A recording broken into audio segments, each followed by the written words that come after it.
Louisiana is a state of ghosts, jazz, and secrets. But the biggest secret isn't buried in a crypt in New Orleans or hidden in the bayou. It is the sheer, quiet magnitude of black wealth that has existed here for centuries. We aren't just talking about rappers who bought a mansion. We are talking about families who owned land before the Civil War, dynasties that survived Jim Crow by building their own banks, and entrepreneurs who turned gumbo and gravel into multi-million-dollar empires. Stick around, because the family at number one didn't just beat the odds. They bought the game, sold it back to the system, and built a tank to protect the receipt. Number 10. The Chase Family. We begin our journey in the heart of Trim, with a family whose wealth cannot be measured merely in dollars, but in the sheer weight of their cultural and political influence.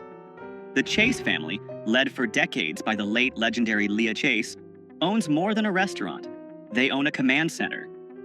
To understand the wealth of the Chase family, you have to understand the currency of the civil rights era.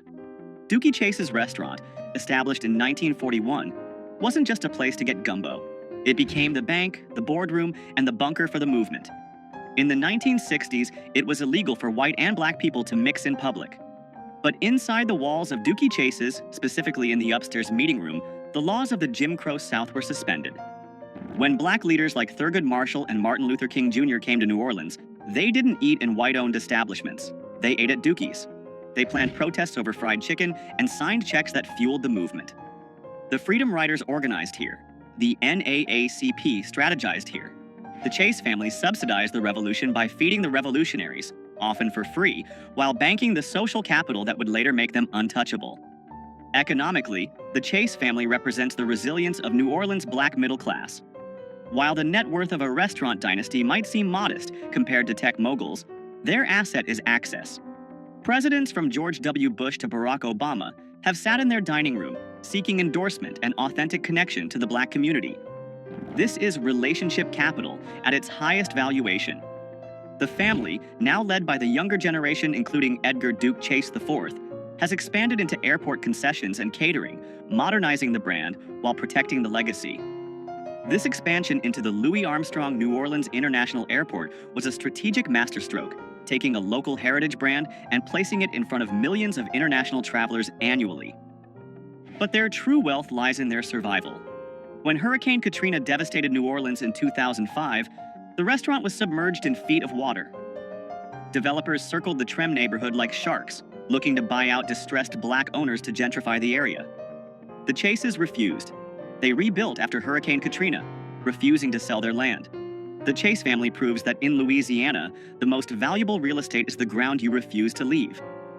They are the gatekeepers of Creole culture, and in a city that sells culture to the world, the Chases control the premium product. Number 9. The Marsalis family. If the Chases feed the body of New Orleans, the Marsalis family owns its soul. In a city defined by music, this family is the royal court. The patriarch, the late Ellis Marsalis Jr., was a jazz pianist and educator who didn't just raise children, he raised a conglomerate of talent that has dominated the global music industry for 40 years. This is not just about playing instruments. This is about the monetization of high art. We are talking about Wynton Marsalis, the artistic director of jazz at Lincoln Center in New York. This role grants him immense institutional power and financial weight. He manages an annual budget exceeding $50 million and oversees one of the most prestigious cultural real estate holdings in Manhattan. Wynton was the first jazz musician to win the Pulitzer Prize for Music, elevating the genre to the same intellectual tax bracket as classical music. Then there is Branford Marsalis, a Grammy-winning saxophonist and bandleader who famously led the Tonight Show band, securing network television money in an era when that meant millions. Delfeayo and Jason Marsalis round out a dynasty that has collected enough Grammys to fill a warehouse. Financially, the Marsalis family represents the pinnacle of intellectual capital. They didn't just play music, they institutionalized it. Their wealth comes from touring, publishing rights, educational institutions, and brand partnerships that span the globe. But unlike many entertainers who leave their hometowns and never look back, the Marsalis family leveraged their global fame to bring investment back to the neighborhoods that raised them. Their impact on Louisiana is physical. The Ellis Marsalis Center for Music in the 9th Ward is a multi-million-dollar facility. It serves as a monument to their father and a training ground for the next generation. This center was the anchor of the Musicians' Village, a Habitat for Humanity project that built homes for musicians who lost everything in Katrina. This is how you convert fame into infrastructure. In the hierarchy of Louisiana wealth, the Marsalis family proves that mastery of a craft, when executed at the highest level, creates a brand that outlasts any single business cycle. They turned jazz from a club gig into a global institution. Number 8. The Charbonnet family. In New Orleans, death is not just an end. It is a business, a parade, and a ceremony. And the people who control that ceremony hold a unique and powerful position in the social order. Enter the Charbonnet family, the proprietors of Charbonnet La Baglapian Funeral Home in Trem. This is old money in the truest sense. The funeral home was founded in 1883. Let that sink in. This Black-owned business has been operating for over 140 years, surviving Reconstruction, Jim Crow, the Great Depression, and Hurricane Katrina. To understand the wealth of the Black funeral director, you must look at history. During segregation, white banks would not lend to Black people, and white insurance companies would not insure them. The funeral director was often the only person in the community with significant liquid cash flow and the ability to navigate bureaucracy. They became the de facto bankers and community leaders. The Charbonnet family represents generational stability. Their wealth is built on real estate and the unshakable trust of the community. They handle the funerals for the city's elite, the musicians, and the cultural icons. When a jazz funeral rolls through the streets of Trem with horse-drawn carriages and brass bands, it is often the Charbonnets orchestrating the spectacle. These funerals are not simple affairs. They are massive logistical events involving permits, bands, carriages, and receptions. The economics of a high-end New Orleans funeral can rival that of a wedding, and the Charbonnets have held the contract on dignity for nearly a century and a half. This isn't flashy wealth. You won't see them flexing on Instagram. But their historic building on St. Philip Street is a fortress of Black ownership in a rapidly gentrifying neighborhood. They own the land, the history, and the process of transition. In a state that reveres ancestry, the Charbonnets are the guardians of the ancestors, and that is a position of quiet, unassailable power. Number 7. The McKenna family. Information is power, and in New Orleans, the McKenna family controls the narrative. Dr. Dwight McKenna and his wife, Beverly Stanton McKenna, are a power couple who have built a diversified portfolio that bridges medicine, media, and history. Dr. McKenna is a prominent physician and former coroner, but the family's true influence comes from the New Orleans Tribune. Founded in 1985, it is one of the most respected Black-owned newspapers in the country. But here is the flex. They didn't just start a paper, they revived the name of the first Black daily newspaper in America, originally published in 1864. They saw themselves as the continuation of a lineage of Black resistance. Owning a media outlet gives the McKenna family a distinct type of leverage. They can highlight issues that the mainstream press ignores, champion Black businesses, and hold local politicians accountable. This media capital translates into political influence that few other families possess. But their wealth is also tangible and visible. They own substantial real estate in New Orleans, including Le Musée de FPC, the Museum of the Free People of Color. This is a massive flex of cultural equity. They bought a mansion on Esplanade Avenue, historically a street for the white elite, and filled it with art, documents, and history that the mainstream museums ignored.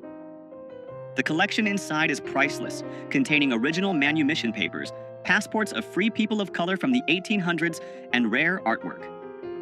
By privately owning this history, they ensure it cannot be erased or rewritten.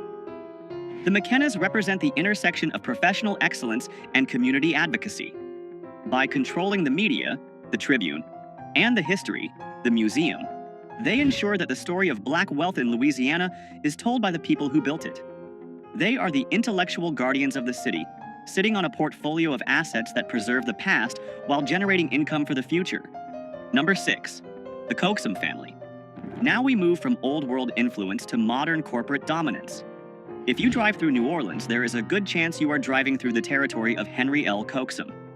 Jr. Henry Coxum is not just a franchise owner, he is a mogul.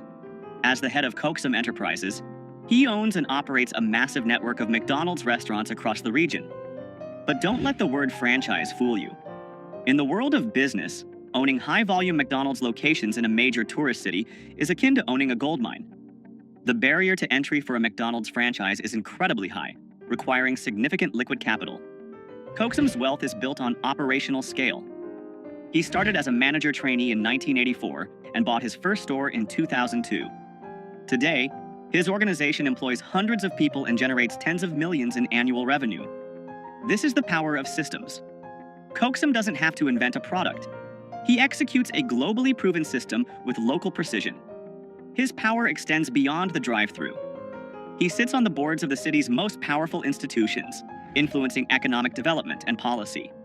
He is a key player in the Business Council of New Orleans, a room where the city's economic future is often decided. When Hurricane Katrina destroyed his restaurants, Coaxum didn't retreat.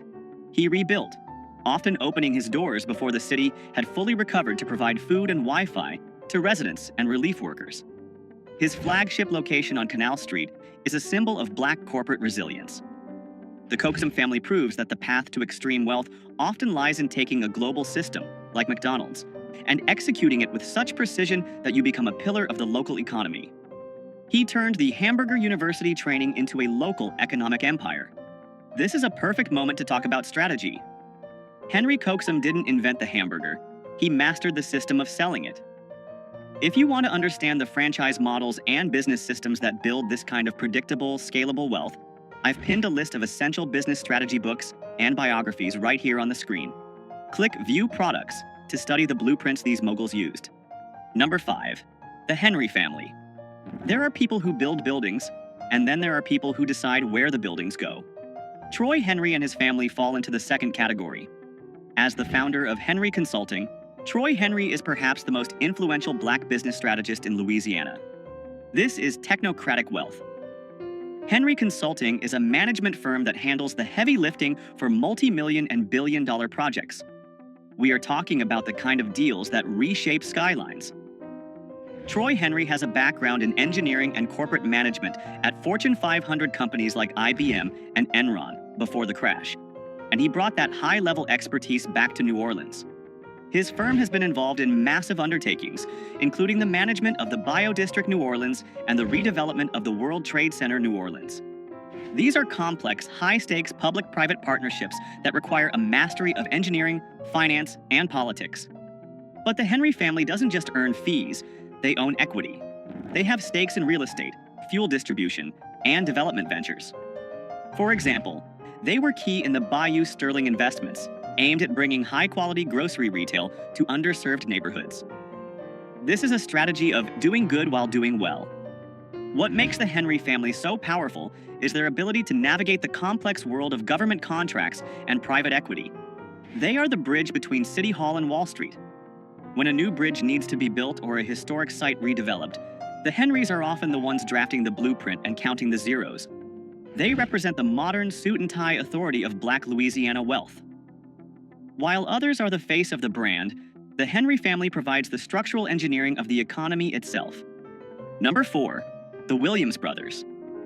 Now, we leave the boardrooms and head to the block, specifically the Magnolia Projects, where two brothers turned a modest investment into a billion-dollar legacy.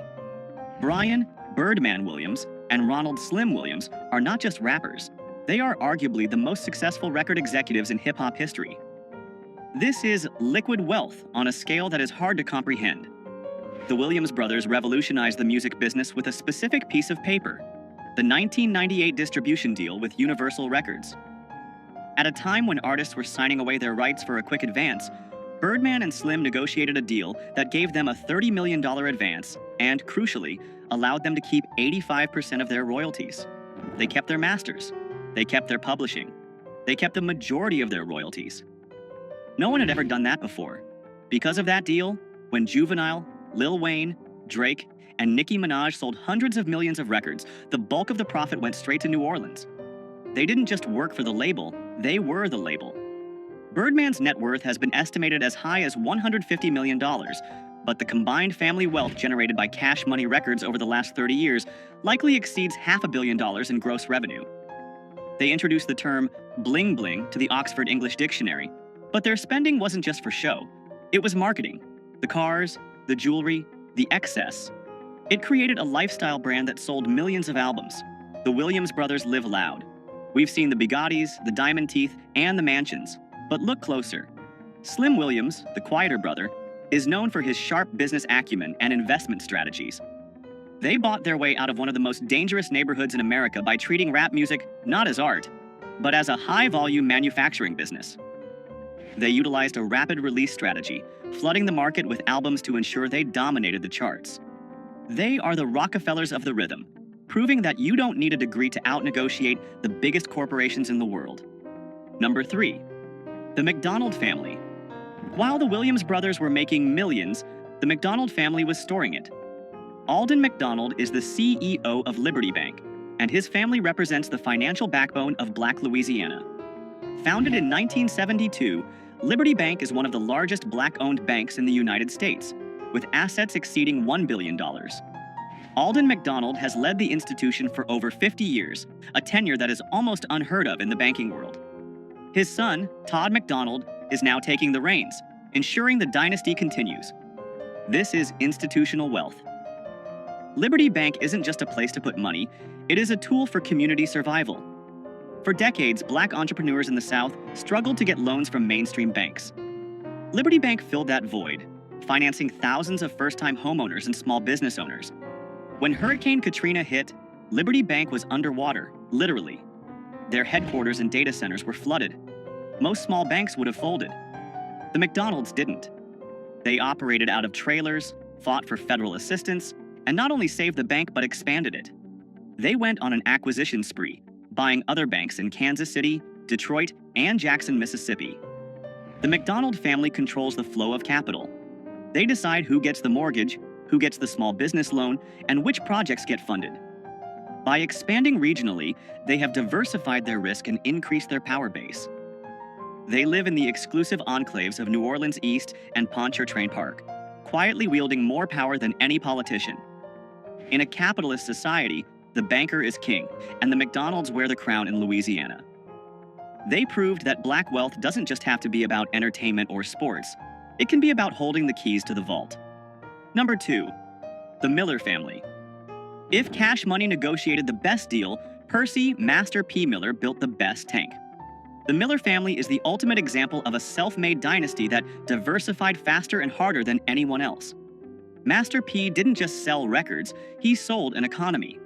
His origin story is legendary, with a $10,000 settlement check from a malpractice suit related to his grandfather's death. He opened a record store in Richmond, California, before bringing the operation back to New Orleans. He started No Limit Records with a guerrilla marketing strategy, selling tapes out of the trunk of his car and bypassing the traditional gatekeepers. But he didn't stop at music. He launched No Limit Films, a clothing line, a sports management agency, a toy company, and even a phone sex line at one point. He understood vertical integration before he knew what the words meant. By manufacturing the product, controlling the distribution, and owning the marketing channels, he kept nearly every dollar generated. His net worth has been estimated between $200 million and $250 million.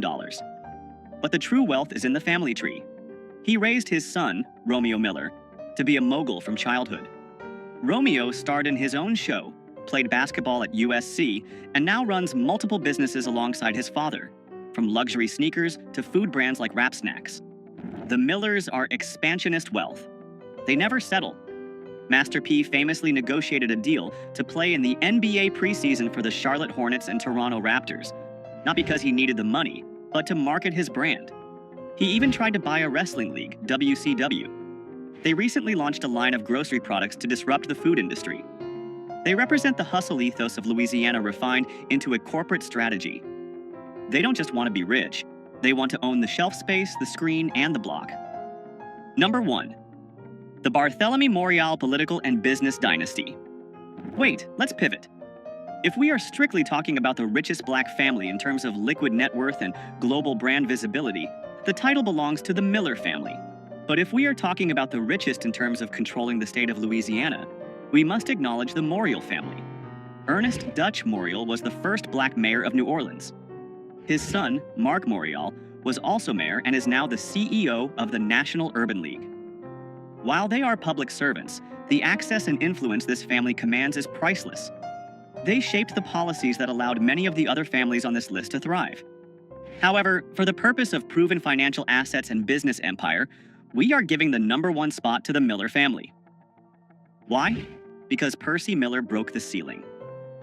He proved that a black family from the Calliope projects could generate $400 million in revenue in a single year, 1998, and retain ownership of it all.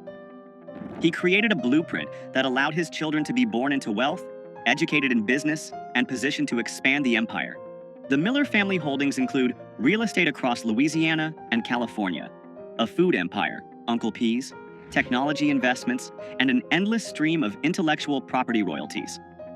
Master P is not just a rapper. He is the Louisiana version of a tech founder who exited with billions. He is the bridge between the poverty of the past and the infinite possibility of the future. He turned a tank into a trust fund, and that is why the Millers sit at the top of this list. From the kitchens of Dookie Chase to the boardrooms of Liberty Bank and the sound stages of No Limit, black families in Louisiana have built a fortress of wealth that defies hurricanes, history, and gravity. They didn't just survive, they conquered. Which of these Louisiana dynasties impressed you the most? Was it the resilience of the Chase family or the sheer business genius of Master P? Let us know in the comments below. Subscribe to Black Status for more deep dives into the world of hidden wealth. I'll see you in the next one.